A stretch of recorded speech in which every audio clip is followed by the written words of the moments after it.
For centuries, two groups of people have lived in a land where the past is as alive as the present.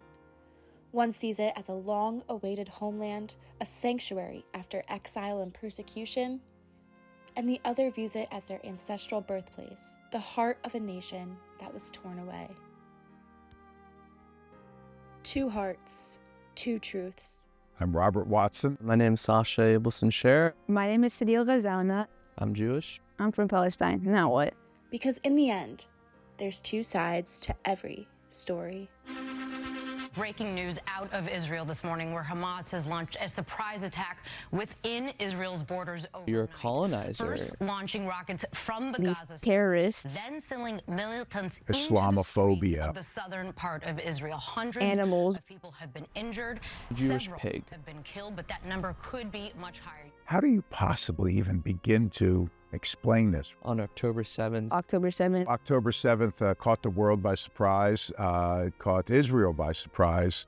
There was a large music festival in Israel, and a lot of young folks, college-age folks, just having a good time, partying, celebrating at a big concert. And Hamas, which is a terror organization based out of Gaza, Hamas had coordinated one heck of a surprising and alarming and vicious terrorist strike.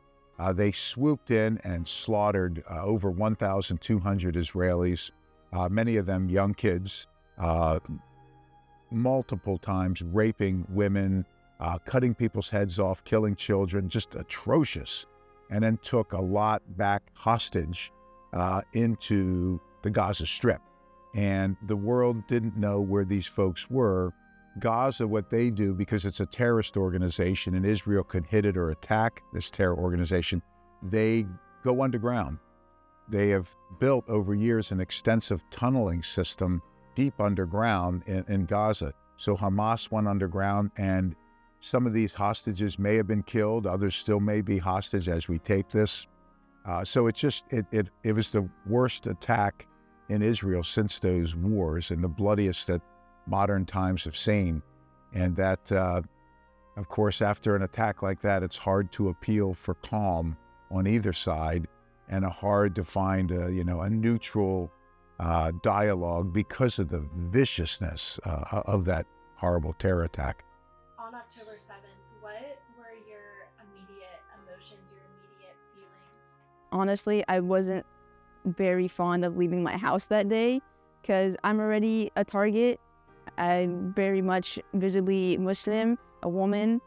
So it was a very hard day when that conflict blew up in that sense. mortified when I was watching the news in the morning and seeing all these people being murdered, brutally murdered, dragged through the streets like dogs, hair being pulled off, all of it. I mean, disgusted in humanity.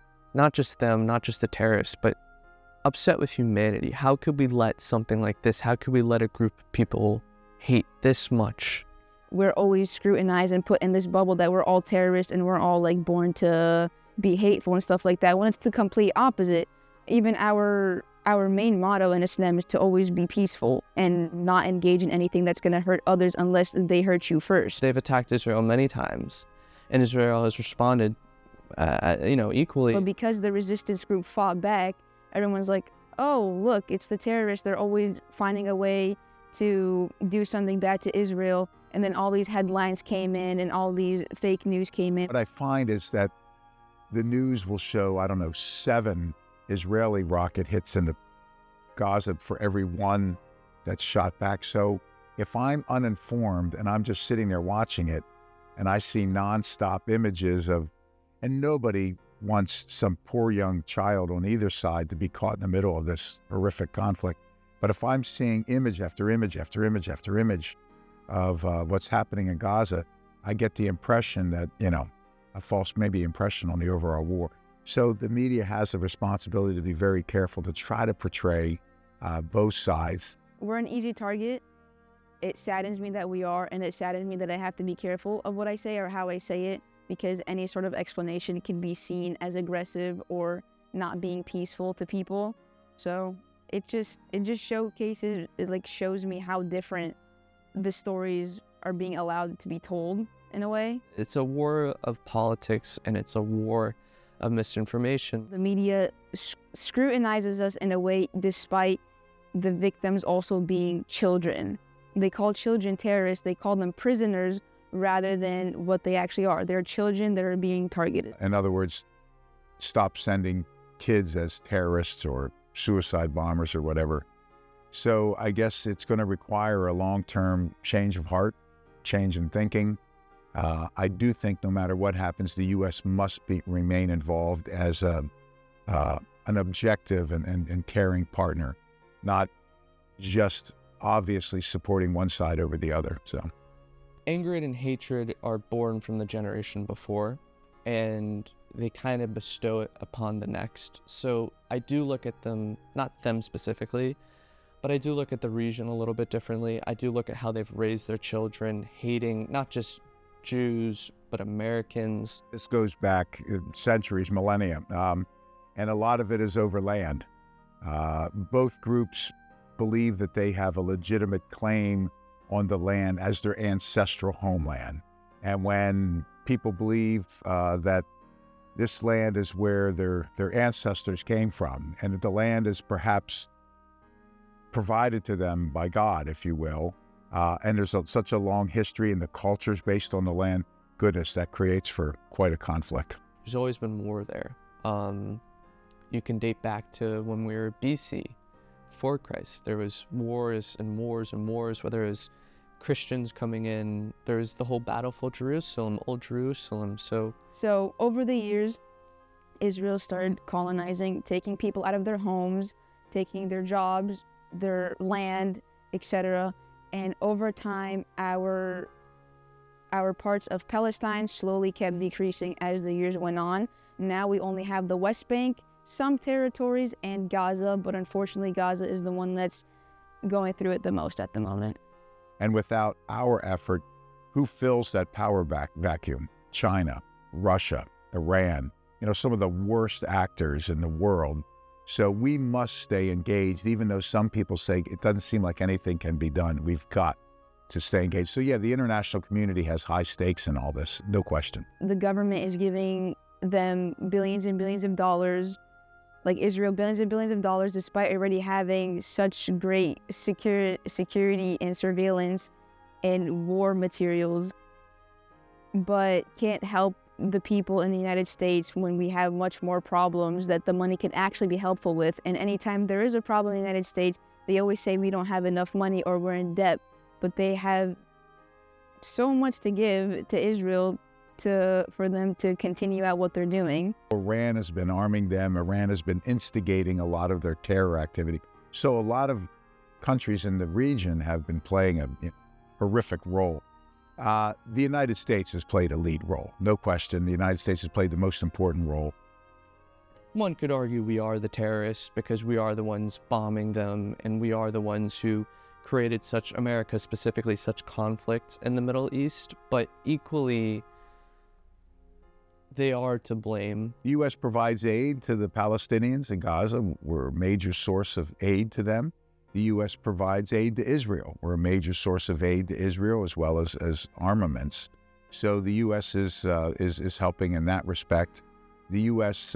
has led a number of efforts in the United Nations and with the international community to try to develop a dialogue or to try to address the situation. So we have absolutely been a leading force. When they say they're being starved, they don't say that Israel is starving them or Israel is denying them of aid. They're just saying Gaza is going to be going into famine soon. They don't have water, they don't have anything, but they never say the cause. Because before Israel went fully deep into Gaza, they already had limitations on them. They limited their water, they limited their food intake. They couldn't leave Gaza. I think they've done a pretty good job at taming Israel and making sure that human aid's getting to Gaza and the Strip. I think the biggest issue is then it's a bit funny because, it's not, but it is, because there's a lot of videos of Israel sending first aid and food and water, and then they're just RPGing them and destroying everything, and then complaining that they're not getting any aid. And it's just kind of all right, if you want to create propaganda, maybe don't film yourself destroying the first aid. And that's happened a bunch. And to me, it's just laughable because it kind of just sums up the whole war and what's going on. On many college campuses, we need your generation to be informed and be willing to lead this and not just rail against, one side or the other, but to be informed and to try to de-escalate all this senseless hate.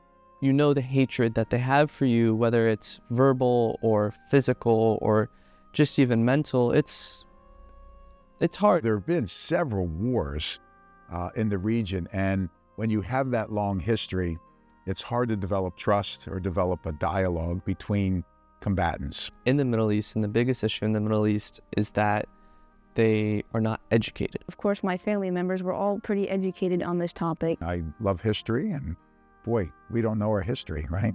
People are ahistorical. They can't name dates or leaders or anything from history. So I think writ large, our history education is lacking.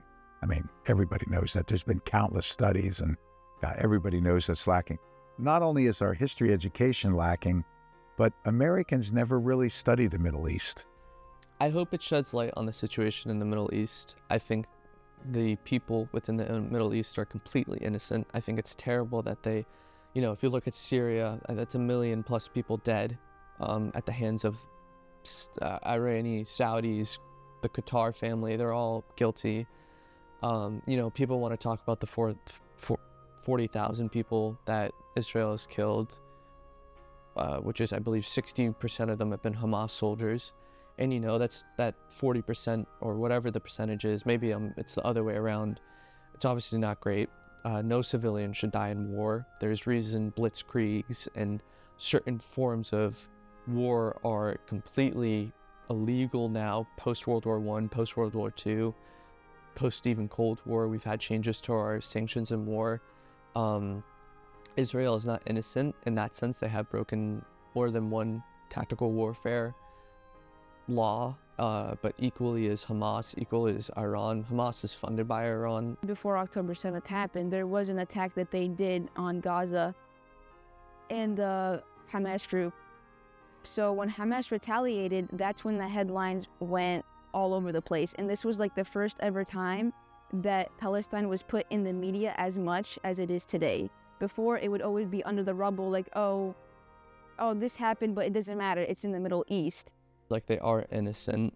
I mean, the people are, but equally, Hamas are using guerrilla war tactics. They're hiding under people. They're building their bunkers under hospitals and in people's buildings. My deepest fear is just continuing it on and losing more and more of my own people, from my own Levant region, not just including Palestine, but just seeing more loss on people who deserve to live, on children who deserve to live. There are pages and pages of children who will not reach the age that I'm at right now simply because of their identity. And I guess that just scares me the most. Like, that's just not fair for them to not be able to just live the life that they want, all because of where they're from and their ethnicity.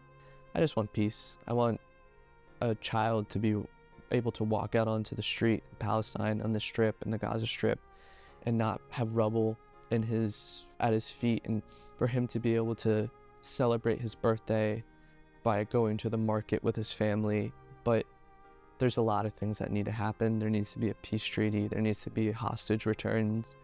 And ultimately, there needs to be a non-terrorist government where the members of the government aren't also the leaders of Hamas, or the leaders of the Iranian parties aren't funding millions and billions of dollars into terrorist states. There's so many factors that go into this that just make it harder to see what kind of peace that can actually come through with this. Because when you kill children, when you target children, women, and men specifically, and you're not eliminating the so-called problem, because they call Hamas the problem, but Hamas still exists. And Hamas existed way after Israel even became a country. So resistance groups only form when occupation is happening, when genocide is happening, and they're simply fighting back. I felt ashamed. I felt like I failed the world in some sense, not me specifically, but us as human beings. We failed. We completely failed. My grandma was always a fighter. She was a fighter. She was one of the resistance leaders, basically, in the neighborhood. She would always go to the protests and stuff like that because she wanted her voice to be known. And anytime she would speak up to the occupation forces, they would try to arrest her or imprison her because she's being too violent, even though all she's doing is using her voice. No guns, no machinery, no nothing, just her voice, and they still saw that as a threat. I have a family member who's in the band, actually, because he is from Israel. He's a family friend, and he's in the band, so he does not have to go to battle, but it's still very scary because you don't know if his camp's going to be bombed. You don't know what attack may come, what missile might be near, and he still lives there. So you don't know, when you get that phone call from his mom, and it's very scary. I've lost a few family members, and I also lost a few family friends that I've known in Gaza, like through friends as well. Like we were just all a friend group. So I've known people that I've lost with the genocide that's been happening. War is nature. Humans have always been at war, but this is different. You're talking about rubble and just mass destruction on all ends just to uproot Iranian-backed terrorists, and it's very scary. When they only target civilians, it's going to be hard to actually negotiate peace with people like that. I try to remain hopeful, but I'm pessimistic. I just don't see anything. And in Israel right now, the leader, Bibi Netanyahu, he opposes a two-state solution. He has supported just bulldozing Palestinian homes. If I'm Palestinian and I'm trying to seek peace and all of a sudden somebody bulldozes my home and grabs my kid, they now have a new enemy in me, right? So unfortunately, neither side has leaders willing to exhale. And, President, as we tape this, Donald Trump is ready to come into office. He's utterly disinterested in any kind of meaningful. In fact, he wants to suspend all aid to Palestine. So I just don't see any leaders on the horizon. Rome wasn't built in a day, but peace can be found relatively quickly. And there's a couple things we can do like this that will end it. It's not just something that, you can just fix in a heartbeat. There's me personally, I believe there's multiple aspects going into it, especially when it comes to religion. Judaism is the oldest monotheistic faith, then Christianity, then Islam. So Judaism is vastly older. And the other two kind of, in a way, grew out of it. It's the silence and the lack of understanding of the persecution that Jews have been, and Judaism as a whole as a religion, have been since the first sun, the first setting sun. And it's really hard and it's hurtful. Anyone who knows history, especially with the Abrahamic religions, know that the three religions, Christianity, Islam, and Judaism, all come from the Levant and they come from the Middle East. So the religion is not necessarily the problem. You can be Jewish and Palestinian, you can be Christian and Palestinian. But it's hard, especially because a few of them have said some backhanded things to us, have asked us to take a David star down or remove a necklace because it has a Jewish symbol, asking us to make even something like having our dogs sleep outside because that's just the culture. It's hard. And it's saddening because you want to love them. And their main goals that they've said multiple times throughout the year is that they want to eliminate them animals one by one, animals being us. So, by definition, part of the problem, and this might sound overly provocative, but part of the problem is religion itself, because religion, by definition, most of the problem, however, is how some, not all, some religious people interpret their faith. And they typically misinterpret their faith, right? They pick and choose which passage they want. So that adds yet another layer of complexity into this impossibly complicated situation. I can't think of another issue that's more complicated than this, quite frankly. At the end of the day, there's going to be groups of people who are going to be brainwashed or just believe the first headline that they see. There's too many vast opinions, which is not a bad thing necessarily, but because humans think so differently, we have the motive for world peace, but we don't know how to achieve it because there's so many underlying umbrellas that intertwine with it. But what needs to happen is they need to stop protecting the terrorists. They need to understand when the American soldier comes down the road and says, "Where are they?" Don't point the other way, because there is no peace as long as terrorism is around. Well, honestly, I feel like the only way to solve the problem is just to be the voice for Palestinians. Like, that's honestly what's helped us the most. Me personally, I do believe that being our voices too actually help people understand what's going on. I think within the Middle East, and something I would love to see is peace in the region, because it's been a place of war long before us, long before the people before us, our fathers, our mothers, our grandparents. Just hope to live to see a free Palestine and a peaceful world, hopefully. We all are on the same earth, so let's make the most out of it.